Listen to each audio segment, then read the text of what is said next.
महाराष्ट्राचे मुख्यमंत्री देवाभाऊ यांच्या लाडक्या बहिणीसाठी खुशखबर आली आहे। लाडकी बहीण योजना जी आम्ही घोषित केली होती त्याच्या निधी वितरणाची सुरुवात आम्ही कालपासून केली आहे। भगिनी या ठिकाणी आहेत, ते तुम्हाला पण आलाय का मेसेज आणि काय मेसेज आलेला आहे, किती पैसे जमा झालेत? 3000 रुपये जमा झालेले आहेत बहीण लाडकी म्हणून। मे महिन्याचा 11वा हप्ता खरोखर सुरू झाला। आता लगेच बहिणींच्या खात्यात पैसे टाकण्याचे आदेश।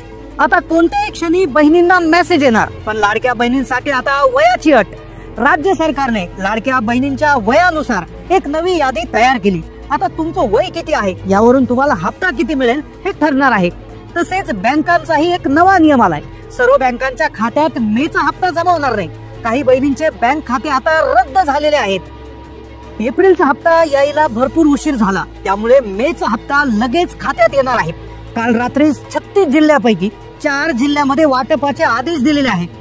आदेशानुसार हप्ता वितरणाला सुरुवात झाली, पण या हप्त्याचे पैसे आता वयानुसार मिळणार। लाडकी बहीण योजनेचा 11वा हप्ता हा वयानुसार मिळणार आहे। राज्य शासनाकडून लाडक्या बहिणींच्या वयानुसार यादी तयार झाली। आता तुमचं वय नेमकं किती आहे त्यावरून तुम्हाला हप्ता किती मिळेल की मिळणारच नाही हे तुम्हाला आता जाणून घ्यावं लागेल। मे महिन्यामध्ये लाडक्या बहिणींसाठी नियम बदलला आहे। या महिन्यात बँक खात्यांचा देखील एक नवा नियम बदललाय। आता फक्त याच बँकेत पैसे येणार, तर या 4 बँकेमध्ये अजिबात पैसे येणार नाही। या 4 बँकेमध्ये खाते असणाऱ्या बहिणींचे पैसे बंद होणार। काल अचानक 16.5 लाख बहिणी अपात्र झाल्यात, योजनेमधून बाहेर गेल्यात। काल दुपारी 16.5 लाख बहिणी अशा होत्या की ज्या अचानक योजनेतून बाहेर काढण्यात आल्या। त्या सर्व नियमात बसत होत्या, पण त्यांनी छोटीशी चूक केली होती, त्यामुळे त्या बाहेर गेलेल्या आहेत। आता तुमचं वय नेमकं किती आहे?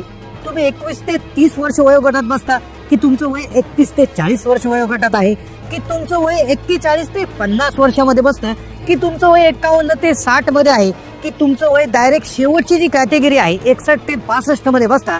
आता यानुसार तुम्हाला हप्त्याचं वाटप होणार आहे। आता अर्जंट मध्ये तुम्हाला समजून घ्यावं लागेल, अन्यथा तुमचाही हप्ता बंद होऊ शकतो। अपात्र बहिणींची संख्या आता वाढायला सुरुवात झालेली आहे। सूत्रांच्या माहितीनुसार 50 ते 52 लाख महिलाची योजना आहे ती बंद होणार आहे। मेचा हप्ता 50 लाख बहिणींना मिळणार नाही अशी माहिती सूत्रांकडून मिळत आहे। मग नेमकं ही वयाची अट काय आहे? 21 ते 30 वर्ष वयोगटात बसणाऱ्या महिलांना किती हप्ता मिळेल? 31 ते 40 वर्ष वयोगटात बसणाऱ्या महिलांना किती हप्ता मिळेल? ज्यांचं वय 41 ते 50 मध्ये आहे त्यांना किती हप्ता मिळेल? आणि ज्यांचं वय 51 ते 60 मध्ये आहे त्यांना किती हप्ता मिळेल? आणि शेवटचा वयोगट म्हणजे 61 ते 65 वर्ष, तर त्या ज्या महिला आहेत तर त्यांना किती हप्ता मिळेल? तर एक मोठी अर्जंट सूचना आहे। आता वयाच्या संदर्भात एक नवीन यादी जाहीर झाली। या यादीमध्ये काय निकष लावण्यात आलेले आहेत। सोबत लाडकी बहीण योजनेमध्ये 6 मोठे बदल झालेले आहेत, त्यामुळे 16.5 लाख बहिणी काल अचानक बाहेर गेल्यात। त्यांच्याकडनं एक चूक झाली, ही चूक तुमच्याकडून जरी झाली तरी तुमचंही नाव योजनेमधून बाहेर जाऊ शकतं।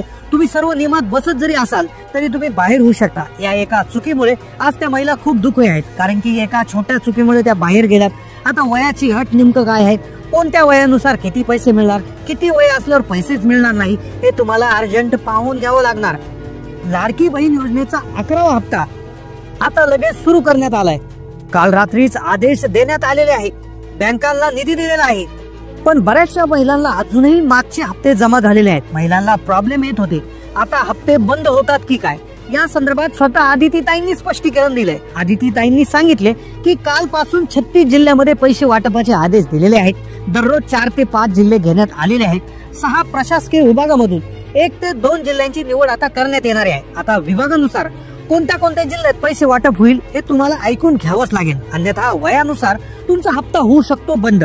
सोबत कोणत्या 12 बँकेत पैसे येतील आणि 4 कोणत्या अशा बँका आहेत की ज्यामध्ये पैसे अजिबात येणार नाही आणि ज्यामध्ये सगळ्यात जास्त महिलांचे खाते उघडलेले आहेत। त्या बँकाची नावे पाहून घ्या, कारण की या बँकाचे नाव तुमचं बँक खाता असेल तर तुम्हाला तुमचं खातं बदली करून घ्यावं लागेल।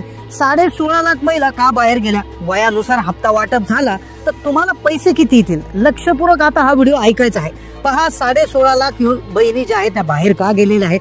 खूप छोटासा प्रॉब्लेम झाला, एक छोटीशी चूक त्यांची झाली जी बँक खात्याच्या संदर्भातली चूक आहे। 2-3 गोष्टी तुम्हाला 11व्या हप्त्याच्या आधी करणं खूप गरजेचं आहे। मे महिन्याचा जो 11वा हप्ता आहे तो सुरू झालाय, तो आपोआप जमा होणार नाही।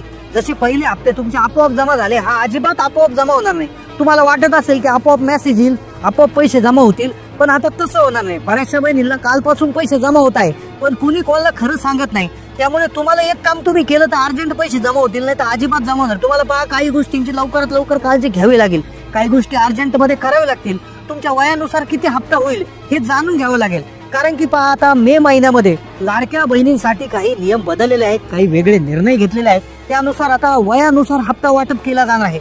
आता तुम्हाला समजून घ्यावं लागणार आहे की तुमचं वय किती मध्ये बसते. एकदा कमेंट करा तुमच्या वयाची जी कॅटेगरी आहे टप्प्यावाईज तुम्हाला आता हप्ता मिळण्याची शक्यता त्यामध्ये आहे. आता वयाची अट नेमकं काय आहे, कोणत्या 9 जिल्ह्यामध्ये सर्वात आधी पैसे येतील, कोणत्या बँका ज्या आहेत यादीमधून त्यांची नाव वगळलेली आहेत, 16.5 लाख बहिणी का अचानक बाहेर गेल्या, त्यांची काय चूक झाली, लक्षपूर्वक आता पाहणार आहोत. आता पहा या 16.5 लाख बहिणींचा असं प्रॉब्लेम झाला, म्हणजे प्रॉब्लेम अर्थात त्या कुठल्याच अटीमध्ये त्या ठिकाणी अपात्र झालं, त्या सगळ्या अटीत बसत होत्या. म्हणजे त्यांच्याकडे ना 4 चाकी वाहन नव्हते, ना त्यांच्याकडे त्यांचं उत्पन्न जास्त होतं, ना त्यांच्या घरात कोणी सरकारी कामगार होतं, ना कोणी आयकर भरत होता. एकदम गरीब गरजू आणि अत्यंत गरज असलेल्या ह्या महिला होत्या, अगदी पात्र महिला होत्या.